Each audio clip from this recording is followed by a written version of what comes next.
Bonjour, chers producteurs et productrices acéricoles du Québec. Moi, je suis là ici pour vous présenter le classement 2020. Donc, au départ, une quinzaine d'acétates. Donc, portrait de la production 2020. Fait qu'on peut voir la comparaison entre 2020 et 2019. Ça se ressemble pas mal au niveau du pourcentage, mais il y a quand même eu 11 millions de livres de plus de produits en 2020.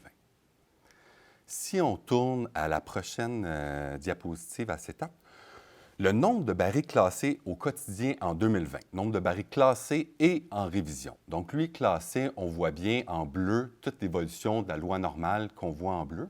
Puis au niveau des révisions, c'est un ajout qu'on a fait cette année. C'est des multiples de 120 parce qu'on fait 120 barils par révision. On voit aussi, donc, globalement, c'est quoi la tâche de travail au niveau de la serre division inspection entre classement et révision. Cette troisième acétate-là, c'est par syndicat. C'est un portrait de la production 2020. Donc, on a 6260 producteurs. C'est tous les producteurs, là, dans le fond, qui ont produit cette année. L'année passée, c'était pas mal un chiffre équivalent. L'objectif de cet acétate-là, dans le fond, c'est de démontrer au niveau de l'industriel, c'est qui a fait le plus d'industriel à travers ces 6200 quelques producteurs. Donc, on voit moins de 1 c'est 73 des gens qui n'ont à peu près pas fait d'industriel. Puis, on voit le barème un petit peu plus au niveau d'en haut de 10 que là, en additionnant chacune des différentes causes, en haut de 10 jusqu'à plus grand que 50 c'est à peu près 9,7 Donc, 10 des producteurs qui ont fait plus de 10 d'industriel. Puis moi, c'est sur ces 10-là que moi, j'aimerais qu'on en parle un peu. Moi, je m'occupe, dans le fond, de la recherche, de la qualité, du classement, du lien avec les acheteurs. C'est certain que c'est important d'arriver à s'améliorer en termes de qualité en tant qu'industrie. Je pense qu'il y a des pourcentages, il y a des éléments qu'on peut travailler ensemble pour s'améliorer. Donc, les 6260 producteurs, si on va à l'autre acétate après, donc 9,7 de tout, ça équivaut à 608 producteurs. Donc, fait qu'on a vraiment mis en détail un petit peu plus par syndicat encore, puis par grade, dans le fond, du pourcentage sur le total de la production au niveau du sirop industriel. Fait que 608-là, on peut aller puis encore cruncher un petit peu plus le détail. Fait que si on y va un peu plus, là, j'ai deux tableaux un petit peu plus que j'ai mis des critères de sélection de, en haut de 10 d'industriels au niveau de l'année 2020, mais aussi qui ont produit aussi 10 000 livres au niveau de leur vrac, dans le fond, en 2020 également. Fait que là, ça divisait à peu près de moitié à 362 producteurs. On peut voir aussi, d'une autre façon, de l'autre analyse, le tableau à droite, qui représente 10 du VR5 qui a été en 2019, donc les 608 que je vous ai présentés, mais en plus pour 2019 et 2020. Fait qu'on avait vu les 608 pour 2020. Fait que pour 2019, j'ai rajouté les autres qui avaient fait 10 de plus, puis là, au total, on a 109 producteurs. Ces 109 producteurs-là, ça fait 2 années qu'ils font plus que 10 d'industriels. C'est certain, moi, c'est ce type d'entreprise-là, moi, que j'aimerais ça qu'on trouve des façons pour pouvoir améliorer la qualité de leurs produits. Il y a un pourcentage je suis certain qu'en tant que d'industrie, qu'on est capable d'arriver à un autre niveau de maturité au niveau de ce type de production-là. C'est pour ça, le prochain acétate que je vous amène au niveau du bulletin qualité. En 2019, l'année passée, on avait créé le 1.0 bulletin qualité. Là, on est rendu au 2.0. Donc, pourcentage de producteurs au niveau des éléments. Donc, moyenne régionale, moyenne provinciale et une nouveauté cette année, moyenne des 5 dernières années de l'entreprise. Donc, on est capable de se comparer à court terme, on est capable de se comparer aussi à long terme. Donc, si on retourne la prochaine, fait qu'on voit ici, on voit doré dans l'exemple à droite ici, doré, ambré, foncé et très foncé. On voit qu'est-ce qui est en bleu, donc 2020 pour un producteur, c'est un exemple, et qu'est-ce qui est en orange, donc 5 ans. Donc, on voit le long terme versus le court terme, si on s'améliore, si on ne s'améliore pas. Fait que ça, c'est un élément qui est intéressant, dans le fond, à amener pour des différentes prises de décision pour les producteurs. De plus, l'autre graphique qui est le lien entre la qualité, la production et l'argent dans vos poches, c'est un lien avec, on voit en bleu, le nombre de livres produits par le producteur, le prix moyen de l'entreprise. Fait qu'on voit, dans le fond, c'est quoi le prix moyen en fonction de livres et versus le prix moyen, la livre qu'on vous paye à la fin de l'année. Et vous avez le prix moyen pondéré provincial. Donc, vous pouvez vous comparer à la province. La prochaine acétate au niveau des laboratoires centralisés 2020. Donc, on peut voir qu'il y a près de 100 000 barils qui ont passé par les spectracères et 46 000 qui est passé par l'autre équipe à côté du spectracère pour être en mesure en cas que le spectracère, il y avait beaucoup à classer pour pouvoir venir supporter une journée de classement. Donc, c'est l'équipe du spectracère et l'équipe de la deuxième équipe à côté. Au total, ça représente 44 de tous les barils cette année qui ont été classés dans les laboratoires centrales versus une trentaine de pourcents là, dans les dernières années. Fait que ça a été quand même un élément très, très intéressant cette année. En 2021, c'est certain qu'on va travailler pour améliorer encore plus ce processus-là, cette efficacité-là, standardiser encore plus les méthodes de travail pour encore s'améliorer. Quand on va au niveau de l'augmentation substantielle des révisions de classement, donc il faut se rappeler, 2018, on avait près de 4000 révisions de classement. 2019, on avait entre 9 et 10 000 révisions de classement. Et 2020, là, on a plus de 16 000 révisions de classement. C'est certain que dans un processus, avant, on avait 4 000, là, ça montait à 9 000. Là, nos processus, il a fallu qu'on change quand même rapidement pour être de plus en plus efficace à cette demande grandissante-là, vu qu'il y avait eu toutes les révisions au niveau de l'industriel, ils étaient automatiques. Donc, ce nombre de révisions-là, on voit un peu la façon que ça c'est arrivé. Donc, on voit pour VR1, VR2, VR4, les gens demandaient une demande de révision. Fait que c'est 8 de cette catégorie-là, dans le fond, qui a été demandé. Une personne, un baril sur 10 qui a été demandé en révision. Et VR5 CT, comme je vous disais, c'était automatique pour 2020, mais pour 2021, on va en parler un peu plus tard, ça va changer un peu. Donc, au total, on voit 16 197 barils, donc c'est quand même 5 de la production là, qui est passée en révision.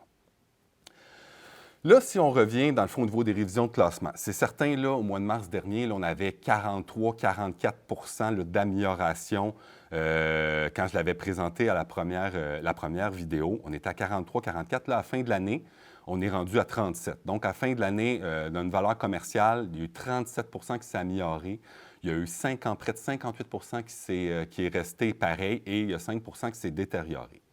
Fait que c'était l'élément, dans le fond, qu'on ne comprenait pas, puis c'est les actions futures dans les prochaines acétates pourquoi qu'on a mis beaucoup d'actions en place pour pouvoir améliorer pour 2021 et le futur. Parlant, dans le fond, d'améliorer pour le futur, dans le fond, j'ai mis à l'écran la résolution du classement adoptée à l'AGA de novembre dernier.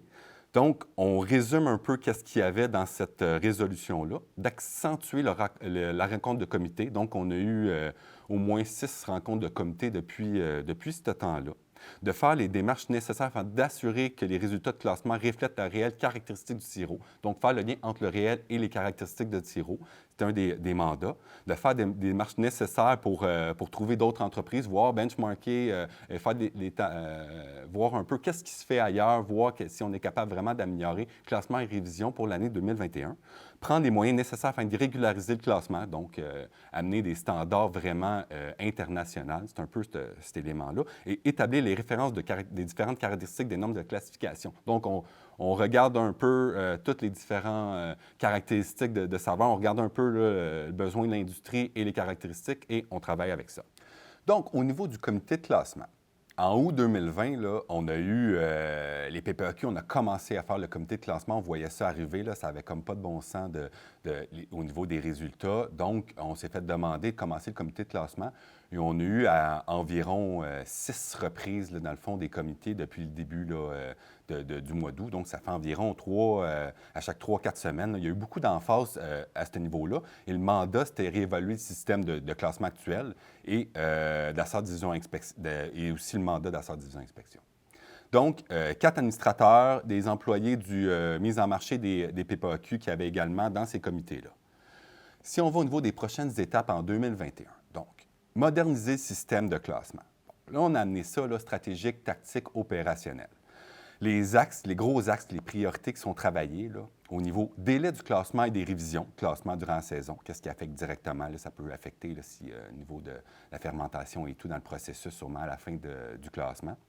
Logigramme des saveurs, nous autres, on met ça, logigramme des saveurs, ça veut dire les seuils, vraiment, le bourgeon, entre VR12 et tout. L'intensité, la force d'intensité au niveau des caractéristiques de saveur et hiérarchisation des caractéristiques du goût. Donc, vraiment mettre les bons termes, les bons mots, dans le fond, au résultat de c'est quoi qu'on sent dans la bouche organoleptiquement au niveau des vérificateurs.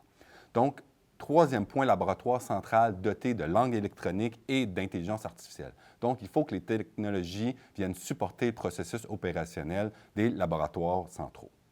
Reconnaissance internationale des opérations de vérification de qualité, donc j'en expliquais tantôt, il faut amener, standardiser une maturité au niveau de la reconnaissance internationale, au niveau de ce processus-là, qui nous distingue vraiment des Américains et des autres, dans le fond, au niveau du Canada. Mise à jour de la réglementation des normes. Donc, cette mise à jour-là, on va travailler pour 2021 à la mettre à jour selon qu'est-ce qu'on va avoir décidé, toutes les différentes analyses qu'on va avoir faites pour 2021. C'est en soi l'objectif. 2 dernières acétates au niveau du classement de la récolte 2021. Donc, qu'est-ce qui a été admis, décidé en janvier, au CA de janvier? Donc, aucun classement par les acheteurs. Non-présence des producteurs, c'est certain là, à cause de la COVID, c'est copié-collé à cause de la COVID. Détail des saveurs, donc VR1 qui est de saveur nature, donc reste inchangé. Donc VR11, ça va être bois. VR12, ça va être sève. VR13, ça va être caramélisé. Donc, on pense qu'il y a un marché, les acheteurs pensent qu'il y a un marché potentiel pour développer ces types de caractéristiques-là. Mais le VR4, le détail, on a juste eu 80 de toutes les VR4, là, que 20 dans le fond, que les gens y ont détaillé si c'était au niveau soit de l'antimousse, soit au niveau du métal ou au niveau de la fumée. Quatrième point, COVID-19, comme je vous expliquais, même ligne directrice et procédure d'hygiène spéciale d'ASSAR Division Inspection pour 2021, copier-coller. Et les deux derniers éléments qui sont un petit peu plus en lien avec vous. Donc, pour toutes les demandes de révision, les producteurs devront eux-mêmes faire la demande dans les 15 jours ouvrables là, quand vous allez recevoir vos résultats. Donc, ce processus-là se fait soit par le web, je pense que c'est 2 tiers des producteurs qui vont par le web, puis l'autre tiers que là, il n'est pas encore par le web. C'est certain qu'on voudrait amener plus le dernier tiers vers le web. On va trouver le processus qui va être fait, c'est qu'on va vous envoyer de l'information personnalisée chez vous pour que vous sachiez exactement la façon de procéder pour faire les révisions. Puis vous allez devoir remplir l'annexe J, demande de révision de classement, pour pouvoir l'envoyer à SAR Division Inspection et à nous également. Donc, le processus de 25 facturé au producteur pour chaque demande de révision, il est valide si la valeur supérieure n'est pas au niveau du résultat. Là, fait que dans le fond, si le résultat est positif, vous n'allez pas payer le 25 mais si le résultat reste pareil ou retombe négatif, c'est certain que vous allez payer le 25 dans ce processus-là. L'objectif est certain, c'est le 16 200 révisions, de diminuer un petit peu plus le nombre de révisions parce que la valeur de notre processus n'était pas en fonction. Il y a différents éléments au niveau du VR5 et du CT que c'est certain que les producteurs, ils savent que c'est du VR5, c'est du bourgeon. Là. Fait que ça n'avait comme pas de valeur pour ce pourcentage-là de résultats de faire le processus. Donc, merci beaucoup. Bon 2021 au niveau de votre récolte. Merci.